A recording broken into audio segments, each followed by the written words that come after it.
Good evening. Tonight we watched Son of Dracula. Having already watched The Daughter, I feel like I've held this up a lot fewer times than the others, or most of the others anyway. So glad we're watching more Dracula. But before Dracula, just a bit about the other things that were watched. We started with The Mask, and that's notable for a couple of reasons. In addition to it being a great movie, it was kind of a continuation of the Phantom of the Opera theme of yesterday, but also I got a bit of a story with The Mask. I previously bought a secondhand copy of The Mask for $1, and it came in a bright green DVD plastic case that I really liked, and that disc didn't play the last third of the movie, and so I had to get rid of the disc, but I kept the case. So this one, also secondhand, but not really used because it was still factory sealed. So I had higher hopes for it, and the beginning title card of the DVD, the main menu, first time I turned the player on, it went kind of weird and it wasn't really working, but then I ejected the disc, put the disc back in, and it worked fine, and then the movie played, so I get to keep this one, which was $2.50. So 150% markup, but worth every penny. And I'm going to transfer the disc and the cover art to the bright green case, which has been serving as a barrier, a mouse barrier between the oven and the kitchen counter. So I get to do that now. After that, we watched, while cooking, a movie called Ghostlight, and Carol Kane is in this movie. Roger Bart, one of the guys from 30 Rock. Let me just look that up quickly. He's one of the writers. Well, I suppose he's one of the writers of 30 Rock, but then he's also a character. Scott Adsit. Yes, Scott Adsit. He's in the movie, and it was all right. It was fun. It was the premise was this small theater company in the woods, like a theater retreat.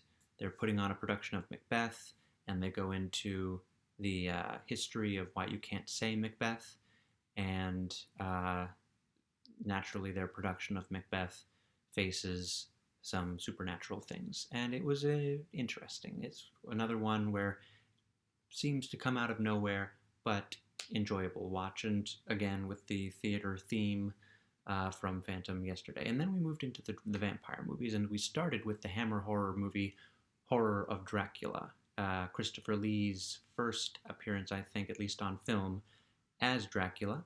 And he was very good, but Dracula didn't really do much other than, past the first couple of scenes, he didn't say much. He just kind of looked threatening. And that's great for a vampire, but the reason that Bela Lugosi's Dracula and that other Draculas are beloved is they get scenes, they try to deceive, and with this one, the other characters knew Dracula was a threat from the beginning, so it wasn't really an interesting mystery that they had to solve. It took a little of the fun out of the movie. Peter Cushing, of course, played Van Helsing, completing his Edward Van Sloan collection of roles, the archaeologist who disturbs the mummy, one of the scientists when Frankenstein's monster happens, and now Van Helsing. So that I was a little disappointed, but there's another Hammer horror Dracula coming up later this week, so hopefully that will be better. And then probably the best vampire movie we watched tonight was the Eddie Murphy, Angela Bassett movie, Vampire in Brooklyn.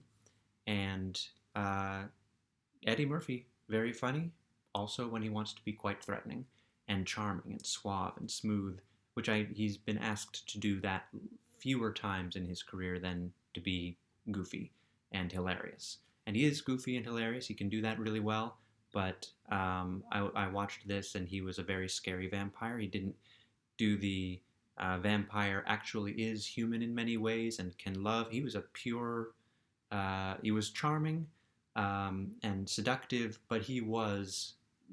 Vampires are supposed to be kind of a shark, just moving through, and they get it done. They have what they want. They want to take over. They want to make more and more vampires. He had a mission. He stuck to it. He used his charm to further that cause, and not as an outcropping of having a vampire soul that needs to be nourished and cared for. He was a real, genuine vampire. Um, and surprisingly, so was Lon Chaney's Count Alucard, the son of Dracula, really Dracula, but he's trying to disguise his name because this is a functional sequel to the original Dracula, and Bela Lugosi's Dracula did die in this universe, and Dracula's daughter apparently has come and gone. So it's a semi-logical continuation. And the main thing about Son of Dracula that is worthy of note, although it did turn out to be a pretty good movie and pretty have some good vampires in itself, but the special effects with for instance the Bela Lugosi Dracula, we saw Bela Lugosi and we saw a puppet bat, but we did not see the bat turn into Bela Lugosi. And in this one we saw the bat turn into Lon Chaney. It was Lon Chaney this time. Lon Chaney now is in the lead for actors that we've seen for the most monsters. He's been the Wolfman, Frankenstein's monster, the Mummy, and now Dracula. Christopher Lee has been the Mummy, Frankenstein's monster, and Dracula, and Bela Lugosi has been Frankenstein's monster and Dracula, and what's his name? Claude Rains has been the Phantom of the Opera and the Invisible Man. So that's the scoreboard. Lon Chaney, I don't think he appears as the creature from the Black Lagoon or the Invisible Man, but we'll see what else he does coming up. Let's see. So the story here: son of Dracula, Count Alucard, having met what's her name? Kay Caldwell, Catherine Caldwell, but he calls her Kay, in Hungary or Romania or wherever.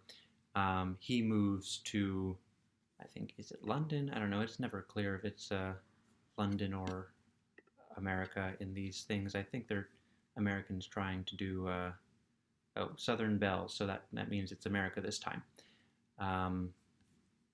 Meets her, and then he comes to wherever she's from, maybe Louisiana, because there's swamps and things. First time through the movie, I didn't catch absolutely everything. But he comes and he moves there, and she has just inherited a plantation. This is post-slavery, but they still call them plantations. They still call them plantations to this day for some reason. So she's just inherited a plantation which will operate as the vampire headquarters in this area of the South, and she has agreed to become a vampire and share it with Count Alucard Dracula, and she marries him so that he is then master of the house. He doesn't have to be invited in. Of course, toward the beginning of the movie, the first time he arrives at the plantation, he seems to enter without being invited in, but it's a gray area. So there's your usual authorities who don't believe in the supernatural, your usual professor who is way too knowledgeable about the supernatural, and your people in between who can't quite believe what they've seen, but they accept it, and the plot moves forward. And it turned out to be the actor who played Kay was Louise Albritton, and she was she was a better vampire, I thought, than the woman who looked like Meryl Streep in Daughter of Dracula. More threatening, more along the lines of the Eddie Murphy vampire. Her sister was played for a couple of minutes by Evelyn Ankers, who was previously in The Wolfman and the ghost of Frankenstein, and I made the connection tonight that I didn't make whenever I talked about Frankenstein meets the Wolfman, how she plays Elsa Frankenstein in The Ghost of Frankenstein, but they then cast someone else as Elsa Frankenstein in Frankenstein meets the Wolfman because Lon Chaney plays the Wolfman in The Wolfman and Frankenstein meets the Wolfman, and she, Evelyn Ankers, plays his love interest in The Wolfman, so she couldn't then play Elsa Frankenstein in another movie that has him as the Wolfman because it would be confusing for his character. Anyway, so Son of Dracula is one of the surprise pleasures of the Universal Classic Monsters, at least for me. So tomorrow is The Invisible Man's Revenge and a couple of other things. And tonight is just about over. So have a lovely midnight.